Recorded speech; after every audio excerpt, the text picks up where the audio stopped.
Hello friends, आप देख रहे हैं इंग्लिश गुरु। और डियर, आज हम आपके लिए लेकर आए एक नया सेक्शन, वो कैप सेक्शन का ही है, जिसमें हम आपको बतलाने वाले हैं फ्रेजल वर्ब। तो मैंने इस सीरीज का नाम दिया है कि know your phrasal verb. Dear, phrasal verb English vocabulary का ऐसा सेक्शन है जहां पे आप इसका अर्थ देख करके नहीं बता सकते हैं। It means you should know the exact meaning of the phrasal verb if you are given any phrasal verb. अगर आपको कोई phrasal verb दिया जाता है तो आपको उसे जानना होगा कि phrasal verb आखिर होता क्या है और उसका मीनिंग क्या होगा, जब तक आप उसे याद नहीं करेंगे। अगर मैं एक सिंपल सा phrasal verb बोलूं break into, क्या आप इसका मीनिंग निकाल पाएंगे? ब्रेक इनटू, अगर हमने तोड़ तोड़ के इसकी मीनिंग निकालने की कोशिश की तो इसका हो जाएगा सत्यानाश। मैं बोलूं कि ब्रेक का मतलब तोड़ना, इनटू का मतलब अगर पीसेज कर दे, ब्रेक इनटू, ठीक है। तो लोग थोड़ा सा यहां पे आपका शायद ट्रिक काम कर जाए कि अगर मैं ब्रेक इनटू पीसेज लिख दूं तो शायद यहां पे काम चल जाए कि चलो टुकड़ों में तोड़ना या टुकड़ों में बांटना। लेकिन can you identify come across? मैंने वीडियो में पूछा भी था कम अक्रॉस, बहुत कम लोगों ने उसका जवाब दिया था कि कम अक्रॉस का मीनिंग क्या होता है। क्या होगा कम अक्रॉस? अक्रॉस का मतलब दूसरे छोर पे और कम का मतलब आना, तो क्या दूसरे छोर पे उसका मतलब आना होगा? तो डियर, बहुत ही इंपॉर्टेंट सेक्शन है, like synonyms, antonyms, one word substitution. तो ये सारी चीजें हैं कि आप थोड़ा सा देख करके भी आप दिमाग लगा सकते हो वहां पे, अच्छा इसका ये मीनिंग शायद हो सकता है। लेकिन फ्रेजल वर्ब में without knowing the exact meaning और विदाउट मेमोराइजिंग, लर्निंग, रिमेम्बरिंग, अब जो भी बोले कि बिना याद किए आप इसका अर्थ नहीं बता सकते। बड़ा यूनिक सा इसका कॉन्सेप्ट भी होता है कि आखिर ये फ्रेजल वर्ब होता क्या है।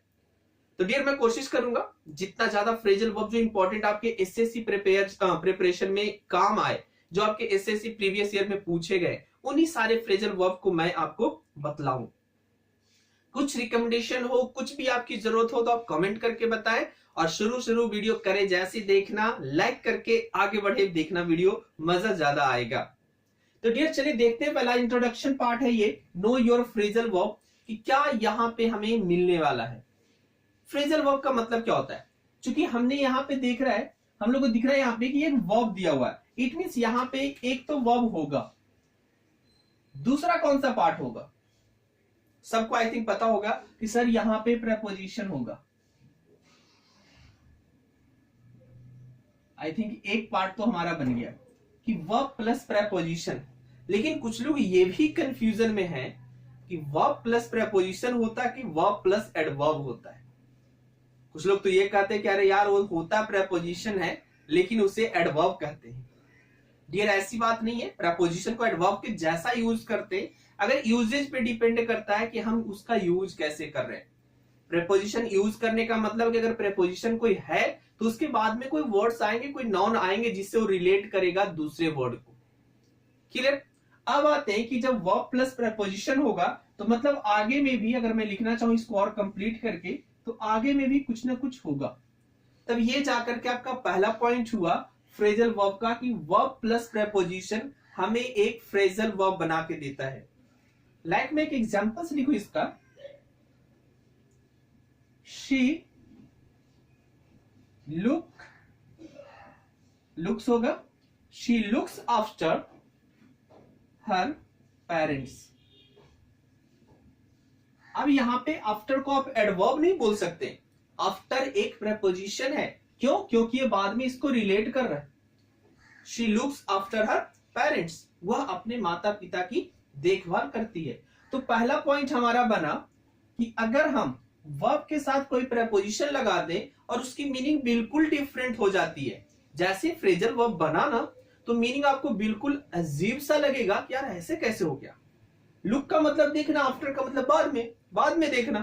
तो डियर, ऐसा बात नहीं है, आप इसे बाद में देखना नहीं बोल सकते। इसका मतलब होता है देखभाल करना, टेक केयर।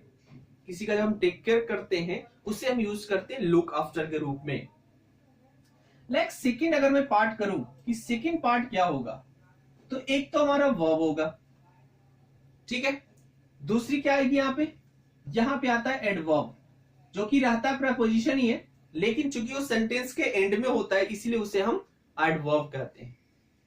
सिंपल सा लिखूंगा एज इट इज, जो मीनिंग हमारा है उसी के लिए, कि वर्ब प्लस एडवर्ब। लाइक अगर मैं लिखता हूं शी sat down, वह बैठ गई, तो यहां पे डॉन प्रेपोजिशन नहीं है, क्योंकि आगे हमने कोई वर्ड इसके साथ ऐड नहीं किया है, तो ये हमारे एडवर्ब के जैसा काम करता है। अब जैसे मैं एक सेंटेंस लिखूं, सबका जानकारी वाला सेंटेंस है, मे आई कम इन। देखेंगे एज ए फ्रेजल वर्ब के जैसा यूज किया जाता है, हम लोग प्रेपोजिशन बोलते हैं, ठीक है। मे आई कम इन, तो क्या यहां पे इन क्या है? प्रेपोजिशन है। प्रेपोजिशन होता तो उसके बाद में हम कुछ लिखते, मे आई कम इन तो हम लोग ऐसे ही बोलते हैं, मे आई कम इन। तो इन यहाँ पे एडवर्ब का काम करता है। यहाँ पे एज इट इज मीनिंग है कि क्या मैं अंदर आ सकता हूं, मतलब कम इन का मतलब हो गया अंदर आना, ठीक है। अब यहाँ पे आपका लॉजिक चल जाएगा कि कम का मतलब आना, इन का अंदर में, ठीक है। तो देखेंगे मैं यहाँ पे ये चीजें नहीं समझा रहा था कि कम इन का मीनिंग क्या होगा, मैं ये समझा रहा था कि वर्ब के साथ एडवर्ब कब आता है। तो यहाँ पे ये सारी चीजें हमें एडवर्ब के रूप में मिलती है, इसे हम प्रेपोजिशन नहीं कह सकते। वास्तविक रूप इसका प्रेपोजिशन है, बट यूजेस, यहाँ पे इसका यूज कैसे किया गया ये हमें देखना पड़ेगा, एडवर्ब के जैसा किया गया है। थर्ड आता है हमारा कि अगर हम थर्ड की बात करें कि कितने तरह का फ्रेजल वर्ब हम क्रिएट करते हैं, तो सबसे पहले थर्ड में हमें आना पड़ेगा वर्ब। एज यूजुअल जैसे सब में देख रहे हैं कि हमारा वर्ब आ रहा है, वर्ब लिखेंगे, वर्ब के बाद क्या आता है? एडवर्ब, ठीक है। वर्ब के बाद हमने क्या लिखा? एक एडवर्ब आएगा, देन एक प्रेपोजिशन आएगा। तो देखेंगे कभी कभी आप कुछ देखते होंगे कि तीन तीन शब्द से मिलके बना होता है, तीन शब्द रहते हैं और उसे भी हम फ्रेजल वर्ब बोलते हैं। अब यहां पे भी मीनिंग हमें उसी तरह से लिखना पड़ता है कि किस तरीके से फ्रेजल वर्ब को लिखा जा सकता है, जो भी मीनिंग आप देना चाहते हैं, क्योंकि अब इसको याद ही करना पड़ेगा मीनिंग के लिए। हम मीनिंग के लिए ऐसे कहीं से नहीं लिखा सकते कि यार इसका कुछ भी मतलब हो सकता है। तीनों को अलग अलग different different meaning find out किए और बता दिए कि अच्छा इसका ये मीनिंग होगा। तो एग्जाम्पल की बात करते हैं कि अगर इसका मैं एग्जाम्पल्स दूं, the handle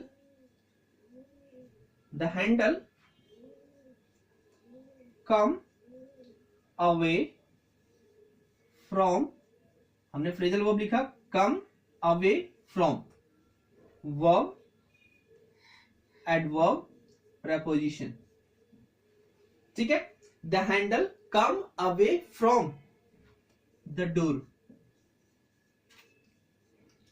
the handle come away from the door. तो डियर ये तरीका है, तीन तरह से हम फ्रेजल वर्ब को क्रिएट करते हैं, मतलब तीन तरीके से हमें फ्रेजल वर्ब मिल सकते हैं। लाइक वर्ब प्लस प्रेपोजिशन रहेगा, वर्ब प्लस एडवर्ब रहेगा, और उसके साथ वर्ब एडवर्ब और प्रेपोजिशन, मतलब तीनों मिलकर के भी हमें आ सकता है। तो डियर ये सीरीज को आप ज्यादा से ज्यादा शेयर करिए दोस्तों के बीच में। जिस तरह से इस पे कमेंट आएंगे, लाइक आएंगे, मैं कोशिश करूंगा उतनी जल्दी जल्दी इसकी वीडियो बनाने की, क्योंकि आपके एसएससी के पेपर अब आने वाले, सबसे पहले एमटीएस आ जाए और शायद स्टेनोग्राफर आ भी गया है, तो स्टेनोग्राफर के भी जल्दी, आई थिंक स्टेनोग्राफर पहले होगा देन एमटीएस होगा। तो ये दो पेपर में आपको ये वाला सीरीज बहुत ही हेल्प करेगा वो कैप सेक्शन में। तो वीडियो को लाइक कीजिएगा, ज्यादा से ज्यादा लाइक कीजिए, I request you to like the videos, और शेयर कीजिए सभी दोस्तों के बीच में, जो भी दोस्त आपके वीडियो देख रहे हैं या देखना चाहते हैं या इंग्लिश सीखना चाहते हैं, उनके बीच में शेयर कीजिए और सब्सक्राइब कीजिएगा। अगर आप पहली बार देख रहे हैं या दोस्तों ने आपको लिंक भेजा है कि ये वीडियो देखो, तो आप सब्सक्राइब कीजिएगा और बेल आइकन जरूर प्रेस कीजिएगा, क्योंकि without pressing the bell icon आपके पास रेगुलर जो हमारी वीडियोस आएंगी उनके नोटिफिकेशन आपको नहीं मिलने वाले हैं। तो प्रेस कीजिएगा तो आपको नोटिफिकेशन मिलेगा, आपको पता चलेगा कि वीडियो आ गई है, it will be helpful to watch. I hope video पसंद आया होगा। तो मिलते हम लोग एक नए वीडियो में, तब तक के लिए जय हिंद जय भारत।